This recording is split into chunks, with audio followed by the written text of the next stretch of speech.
Hey guys, I could not wait to read chapter 5 because it's called A Trip to Treasure Island. So I'm cozy in bed with my golden doodle. Hazel is with me, and I'm reading by flashlight because it's just fun sometimes to do. And I have chapter 5. Let's read. If it's nighttime when you're reading this, go grab a flashlight. Let's read in the flashlights. So A Trip to Treasure Island, chapter 5, page 41. My classmates weren't the only humans acting strangely. One night, instead of saying as usual, "Never fear, 'cause Aldo's here," our custodian threw open the door and shouted, "Ahoy there, me hearties!" I peeked out of my sleeping hut, half expecting to see a real pirate with a patch over his eye and a sack full of doubloons, although I wasn't quite sure what those were.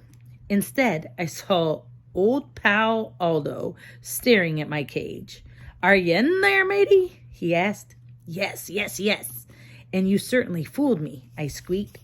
Then he threw back his head and laughed. His mustache shook so hard, I thought it might fall off.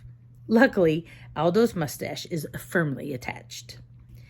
"Ya be all right, Jack," he replied, even though he knows perfectly well my name is Humphrey. "I be here to swab the decks, and don't ya be all worrying. I'm not a real pirate," he said.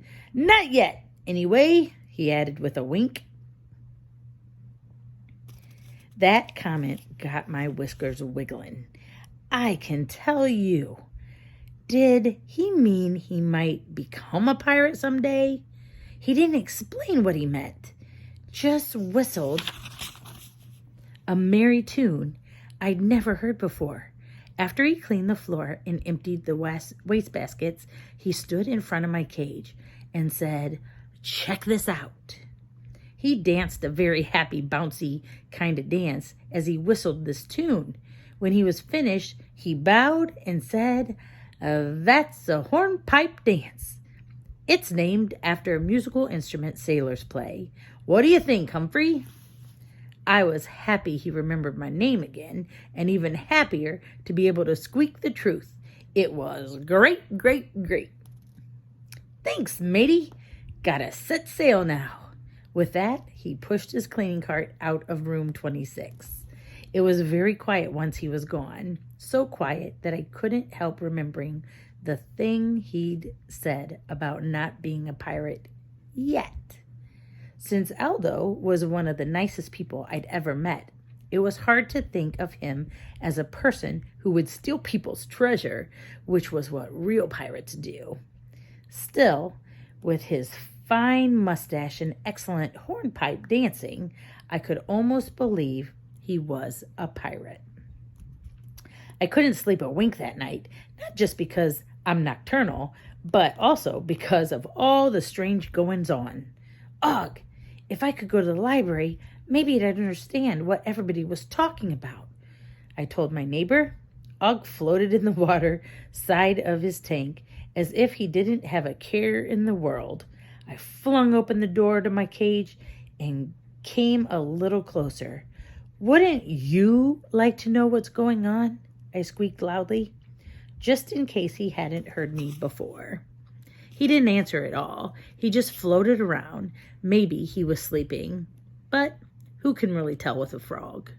I was thinking maybe I should go down there and check things out, I said, raising my voice even more. Still, nothing from Og. Since I was already out of my cage, I decided to have a little adventure. Aldo would have gone home by now, so the coast would be clear. I slid down the leg of the table, scurried across the floor. The door was closed, sure, but I was able to squeeze under the bottom. After all, I'd done this before. The hallway of the Longfellow School are always a little eerie at night. There are low lights on the street light There are low lights on, and the street lights shine through some of the windows. But it's odd to be in school with no children, no teachers, no principal. It doesn't feel right. I hurried to the library, squeezed under the door. Oops, a little tight. And there was the marvelous room filled with books. At first, it was scary, scary, scary, because the fish tank had its lights blazing, so it glowed in a way that was pretty, but kind of ghostly. The colorful fish swam around in the bright blue water, and luckily, they didn't look scary at all. It was cool in the library. Maybe Mrs. Wright was right about the temperature being off. I walked up the big aisle between the shelves and the table and stared at the tank. The sunken ship was still there. I have to admit, it fascinated me. Whose ship was it? A tiny pirate? A hamsterous fish? Or some creature of the deep I'd never heard of? I crept a little closer to get a better look. There was a series of shelves next to the desk. I found that if I reached up and pulled hard with all my might, I could raise myself from shelf to shelf until I reached the top of the desk. The light blazing from the fish tank blinded me for a second, and as I stumbled across the desktop, I stepped on something hard and lumpy. Like magic, a big screen in front of the room lit up. I scrambled over to the bumpy object, and whoa! Pictures came up on the screen and music blared. I looked down and realized I was standing on a remote control with all kinds of buttons, one of which turned on the television. But I forgot all about the remote when exciting music began to play. I looked up at the TV screen, and what I saw up there amazed me. The words on the screen spelled out Treasure Island. I'm so glad I learned to read. There was a sea and a ship and a boy named Jim Hawkins. Before I knew it, I was watching an amazing adventure, starring a pirate known as Long John Silver. There was the pirate that squawked, "Pieces of 8, pieces of 8." Even louder than AJ had. The bird had a sharp, pointy beak that I would never, never, never want to come into contact with. And there were great big waves rolling up and down, up and down. As I settled down to watch, I accidentally hit another button and a movie started all over again. The words, the music, the parrot, and those waves rolling up and down until my tummy felt funny. This time, I didn't wiggle a whisker. I sat quietly and watched the whole movie from beginning to end. It was one of the best nights I could remember, at least at Longfellow School. When it was over, I carefully tapped the remote control until the pictures went off. Then I dashed back to room 26, grabbed the cord for the blinds that hung down next to the table, and swung myself back up like I was swinging my way up to the crow's nest of a ship. A crow's nest is a lookout on the top sail of a ship. I learned that watching Treasure Island. Soon, I was back in my cage, safe and secure. "Ahoy, Og! Would you like to hear about Treasure Island?" I asked my friend. "Boing, boing," he answered. I took that as a very big yes. It took me most of the night to tell Og the whole story of the movie I'd seen. If I do say so myself, I did a great job, especially when I screeched, "Pieces of 8! Pieces of 8!"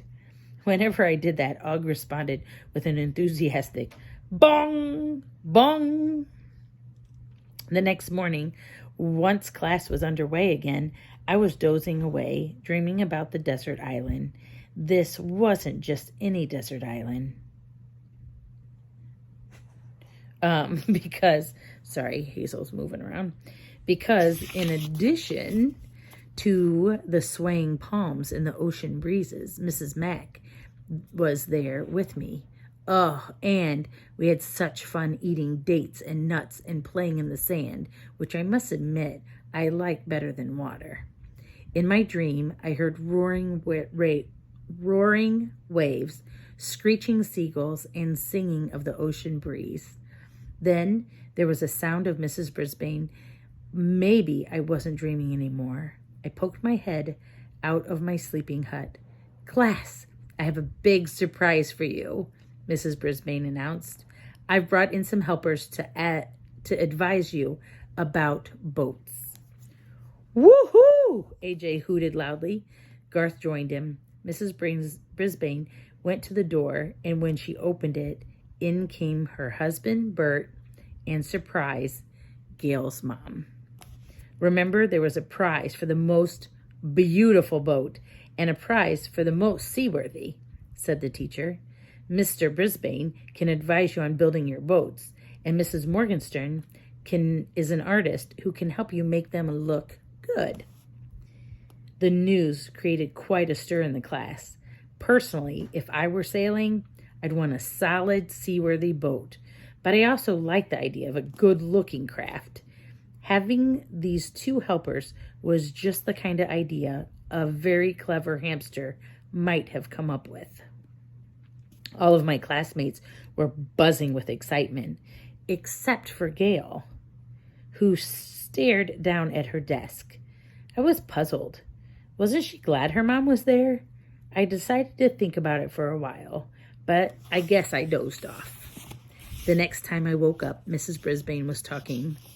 "A boat that floats is a success," he said. "Oh, Mr. Brisbane. A boat that sinks is not."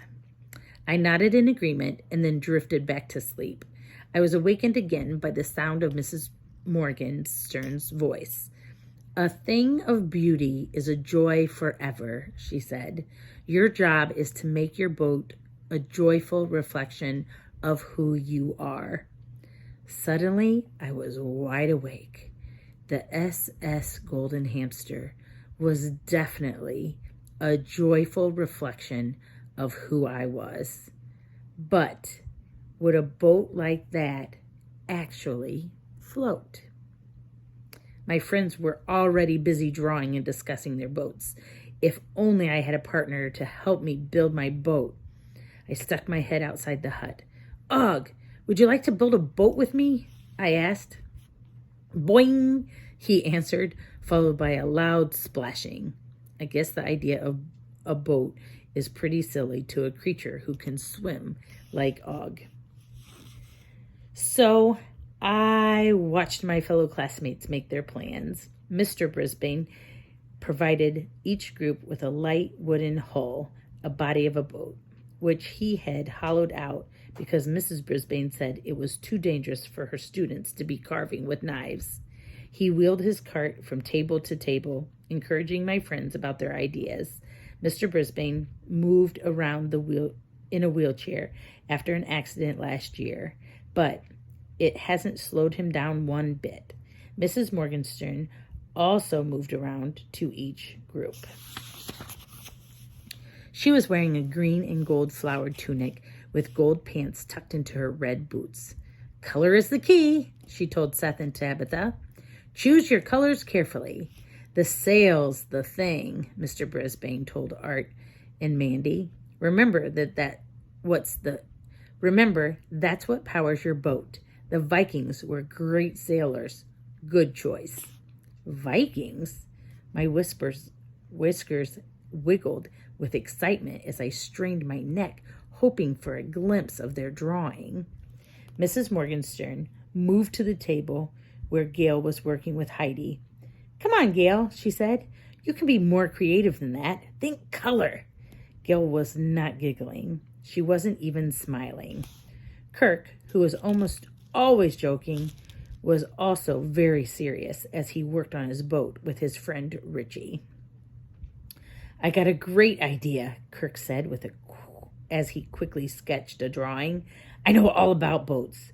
We'll make it a tall ship like this." My heart thumped a little faster. Tall ships were amazing. Many, many, many sails blowing in the wind. "That's cool!" Richie picked up his pencil. "What if we put a thing on the front? Whatchamacallit?" He started to draw on the paper, but Kirk reached out and stopped Richie's hand. "A fingerhead? I don't want to take any chances. I might throw the ship off balance and sink it. Richie stopped drawing, but he didn't look very happy. It would be a good look, he complained. Yep, Kirk agreed. But you want to win, right? Sure, Richie said, although he didn't sound completely convinced. Hey, Richie, what did the ocean say to the boat? Kirk asked. What? Richie asked. It didn't say anything. It just waved, Kirk joked, and Richie laughed. Just then, Mr. Brisbane came to their table. This is a happy group, he said. He studied the sketches of the tall ship. It's a fine-looking craft, boys. He praised them. Good work. Kirk and Richie beamed with pride. Mr. Brisbane, want to hear a joke? Asked Kirk. Mr. Brisbane smiled. Always. This time, Richie started. What did the ocean say to the boat? It didn't say anything. It just waved, Kirk responded. Then he and Richie exploded into laughter. They were a good team. Or so I thought. Mrs. Morgenstern's voice rang out. Now that's what I call original. She was standing by the table where Saya and Miranda were working. Gail, Heidi, she said, look at this. Stunning. Heidi and Gail came over to look at the drawing. It was a swan boat, Miranda explained. I saw one once in a park. She sounded very proud. Speak up, Saya. Didn't say anything, but she looked proud too. Okay, said Heidi. We'll make ours really pretty, right, Gail? Gail didn't answer. She just followed her friend back to the table and stared down at her drawing. I wish I could see it from my cage, but I couldn't. After Mr. Brisbane and Mrs. Morgenstern left, Mrs. Brisbane pulled her chair to the front of the room, took out my new favorite book, and began to read. Uncle Jolly, Roger, and Vic and Vi finally reached the tropical island where there was supposed to be buried treasure. But when they arrived, they discovered that a band of pirates had gotten there right before them. The very thought of meeting a real pirate gave me the shivers, but it was the good kind of shivers where you feel happy and scared all at the same time. When Mrs. Brisbane stopped reading, my friends all begged for more. I'd like to read another chapter, she said, but I don't think there's time. Just then, the bell rang, announcing the end of school. The day had gone so quickly, none of us had even noticed. Not even wait for the bell Garth, who always was the first one heading out the door. Usually after school was finished for the day, I looked forward to Aldo's arrival. It was a high point of my evenings, but that night I was anxious for Aldo's visit to be over as fast as possible. For one thing, I liked regular Aldo better than Pirate Aldo, despite his hornpipe dancing. For another thing, I was still thinking about Treasure Island and Long John Silver and Jim Hawkins, the boy who went to the sea. I stared out the window until I saw Aldo's cart pull out of the parking lot. Then I threw open the door to my cage, slid down the table leg, and zoomed across the floor.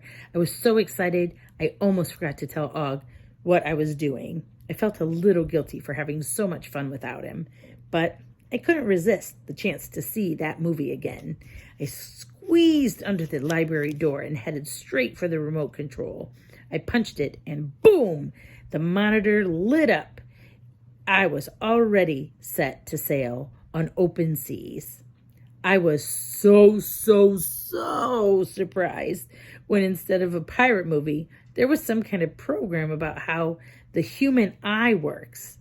I guess Mr. Fitch had showed it to some other class. I must admit, I learned a lot about the cornea and the iris and cones and rods. But believe me, it was nothing like sailing to Treasure Island. Okay, that is the end of chapter 5. So we will read chapter 6 another time because I have to take my makeup off and get ready for bed. So I hope you have a good night. I'm going to have a good night, and I will see you back tomorrow for chapter 6. Bye, guys.